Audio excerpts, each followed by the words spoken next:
Hello दोस्तों, स्वागत करता हूं आपका अपने YouTube चैनल आर के क्लासेस 22 में। दोस्तों मैं आपके लिए यहां पे क्लास 12 फिजिक्स का एक क्वेश्चन लेके आया हूं। दोस्तों ये न्यूमेरिकल है, आपका किरचॉफ के नियम का जो लेसन है दोस्तों उसी में का न्यूमेरिकल है। बहुत ही आसानी से मैं आपको समझाने वाला हूँ यहाँ पे, जो कि बहुत ज़्यादा आपके एग्जाम की दृष्टि से बहुत महत्वपूर्ण ये है। तो दोस्तों यहाँ पे बहुत सिंपल से तरीके से आपको समझाऊंगा कि किस तरीके से यहाँ पे इस क्वेश्चन को सॉल्व किया जाएगा। आप भी ऐसे ऐसे क्वेश्चन को यहाँ पे गेस कर लीजिए, या दोस्तों अपने क्वेश्चन अपने बुक से, या दोस्तों आप मेरे क्लास के साथ में ऐसे बढ़िया बढ़िया से क्वेश्चन जो आपके एग्जाम में टोटली पूछे जाने की संभावनाएं दोस्तों 90% से ज़्यादा होती हैं। ऐसे सवालों को दोस्तों इस समय पढ़ने का वक्त आ गया है। आप मेरे साथ यहाँ पे इन सवालों को अच्छे से रिवाइज कर सकते हैं, या दोस्तों आपको समझ में नहीं आता है तो आप आसानी से इसको समझ सकते हैं। साथ ही साथ अगर आपको दिक्कत होती है दोस्तों समझने में, तो कमेंट में आप मुझे टाइप करके बता सकते हैं कि कौन कौन सी समस्याओं में आपको सबसे ज़्यादा परेशानी होती है, कौन कौन से टॉपिक में।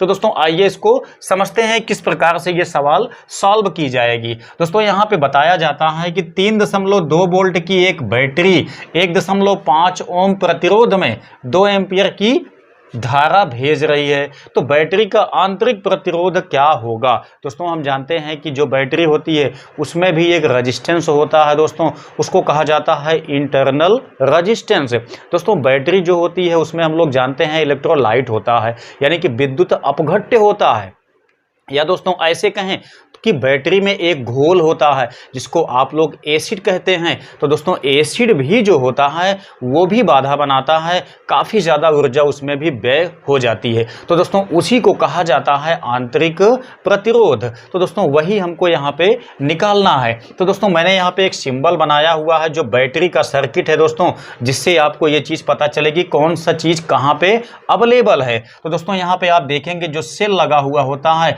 उसकी जो उसका वोल्टेज होता है दोस्तों उसको कहा जाता है विद्युत वाहक बल। ठीक है, उसको कहा जाता है विद्युत वाहक बल। जो बैटरी होता है, जो बैटरी का एक्चुअल में वोल्टेज होता है उसी को कहते हैं विद्युत वाहक बल। अब दोस्तों यहाँ पे देखेंगे तो इसी के साथ में ये दोस्तों बैटरी मैंने बनाया हुआ है, इसमें विद्युत वाहक बल को ये दिखाता है। आंतरिक प्रतिरोध को दोस्तों स्मॉल आर से दिखाया जाता है। दोस्तों ये बाह्य प्रतिरोध है, यानी कि ये लोड है जहाँ पे कि धारा भेजी जा रही है। तब दोस्तों यहाँ पे सिंपल सा चीज मैं यहाँ पे देखता हूँ क्या क्या चीज दिया हुआ है। आप देखेंगे तो दिया है 3.2 वोल्ट की एक बैटरी। तो दोस्तों ये जो दिया गया है ये V का मान बिल्कुल भी नहीं है, ये E का मान होता है, यानी बैटरी का वोल्ट दे दिया दोस्तों तो आपको पकड़ लेना है कि ये जो है E का मान है, यानी विद्युत वाहक बल का मान है। तो यहाँ पे देखेंगे तो 3.2 वोल्ट यहाँ पे बताया जाता है कि दिया गया है। आगे देखेंगे 1.5 ओम प्रतिरोध में, यानी कि जो इसका मान है दोस्तों वो 1.5 ओम है। तो यहाँ पे हम लिखेंगे R इक्वल 1.5 ओम, ये रजिस्टेंस हो गया। इसमें धारा कितना भेजता है 2 एम्पियर, यानी धारा जो है इसमें भेजी जाती है इस सेल के माध्यम से 2 एम्पियर। तो I का मान आपके पास कितना आ गया 2 एम्पियर आ गया। अब देखेंगे पूछा क्या गया है, बैटरी का जो आंतरिक प्रतिरोध है दोस्तों स्मॉल r का मान यहाँ पे पूछा गया है। बड़े आसानी से आप निकाल सकते हैं। मैंने यहाँ पे स्मॉल r को यहाँ क्वेश्चन मार्क किया हुआ है। अब देखिए सारी सामग्री आपके पास आ गई है, जो दिया गया है वो भी, जो पूछा गया है वो भी। बिल्कुल सिंपल तरीका। अब दोस्तों आप लोगों को यहाँ पे एक मैं यहाँ फार्मूला बताता हूँ जिसको रटने की आवश्यकता आपको बिल्कुल भी नहीं पड़ेगी। ठीक है, यहाँ कौन सा सूत्र आप लगाएंगे इसको रटने की आवश्यकता आपको बिल्कुल भी नहीं पड़ेगी। आपको शायद पता है या नहीं पता है, नहीं पता है तो भी बड़े आसानी से आप यहाँ पे मेरे नियम से ये फार्मूला को लगा सकते हैं। याद करने की कोई आवश्यकता ही आपको नहीं पड़ने वाली है। दोस्तों वो क्या चीज़ें हैं अब समझिए।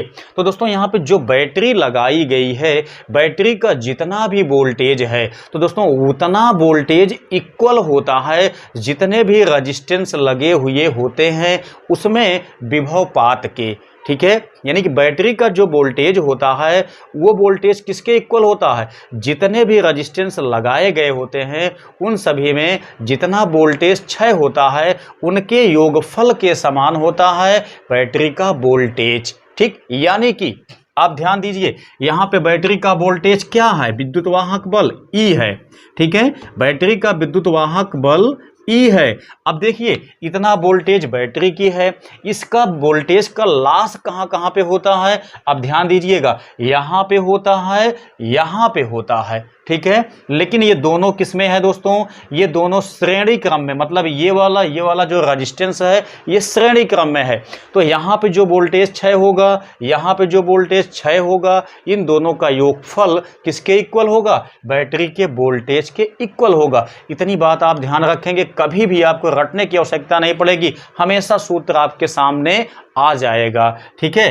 तो ध्यान दीजिए, यहाँ पे जो धारा मान लेते हैं कि आई बहती है, जितना वोल्टेज यहाँ पे क्षय होगा दोस्तों, उतना ही वोल्टेज यहाँ पे क्षय होगा। अब ध्यान दीजिएगा, यहाँ पे वोल्टेज क्या क्षय होता है, V क्षय होता है, ठीक है। यहाँ पे वोल्टेज कितना क्षय होता है दोस्तों, इसको हम मान लेते हैं स्मॉल V क्षय होता है, क्योंकि यहाँ पे कैपिटल R दिया गया है, यहाँ पे स्मॉल r दिया गया है। यहाँ पे दोस्तों ज़्यादा वोल्टेज क्षय होता है, यहाँ पे कम वोल्टेज क्षय होता है। तो इसीलिए मैंने यहाँ पे क्या मान लिया, कैपिटल V मान लिया प्लस स्मॉल v मान लिया, ठीक है। यहाँ पे E इक्वल देखेंगे तो यहाँ पे V का मान दोस्तों क्या होगा, ओम के नियम से समझिए I इंटू R होगा, प्लस यहाँ पे दोस्तों V है, V का मान भी आपका ओम के नियम से क्या होगा, यहाँ के लिए तो दोस्तों ये भी होगा I इंटू स्मॉल r, यहाँ पे लेके चलना पड़ेगा, ठीक है। तो अब देखिएगा यहाँ पे हमको निकालना क्या है दोस्तों, हमको रेजिस्टेंस निकालना है, वो भी कौन सा,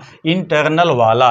अब आप ध्यान से पकड़ लीजिए कि सूत्र अपने आप बन के यहाँ पे कंप्लीट हो गया, रटने की मैंने कहा आपको कोई आवश्यकता नहीं है। आप मेरे क्लास में दोस्तों साथ देंगे तो मैं वादा करता हूँ आपको कि आपको रटने की आवश्यकता नहीं पड़ेगी, किसी भी चीज़ को अच्छे से कॉन्सेप्ट मैं आपके दिमाग में डाल दूंगा, जिससे कि आपको कभी कोई दिक्कत ही नहीं होने वाली है, ठीक है। यहाँ पे मेरा ये सवाल लेने का जो दोस्तों मतलब था, वो आपको इस मैटर को अच्छे से समझाने का था, ताकि एक सवाल के माध्यम से जितनी भी सवालें आपकी हैं वो सभी के सभी आप आसानी से लगा सकें, ठीक है। अब ध्यान दीजिएगा, यहाँ पे हम यहाँ पे सारा फार्मूला अप्लाई कर देते हैं। ई का मान दोस्तों आपके पास कितना दिया गया है, 3.2 दिया गया है। आई का मान आपके पास कितना दिया गया है, 2 दिया गया है। कैपिटल आर यानी यहाँ का मान कितना है, 1.5 दिया गया है, प्लस यहाँ पे आई का मान क्या होगा, वही 2 एम्पियर चलेगा। स्मॉल आर का मान आपको तो निकालना है, ठीक है, वहाँ पे कुछ भी नहीं रखने की आवश्यकता है। अब ध्यान दीजिएगा 3.2 यहाँ पे देखेंगे इन दोनों का मल्टीप्लाई होगा तो 3.0 आ जाएगा, ठीक है। आगे देखेंगे तो ये क्या है, 2 इंटू आर। अब ध्यान दीजिएगा, इसको दोस्तों हम लाके इधर घटा देते हैं तो 3.2 माइनस ये चला जाएगा 3.0।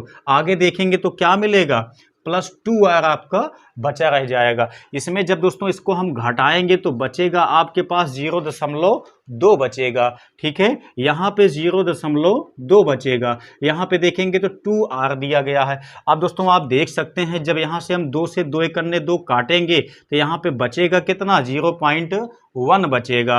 अब ध्यान दीजिए ये r का मान आ गया निकल के आपके सामने, ठीक है।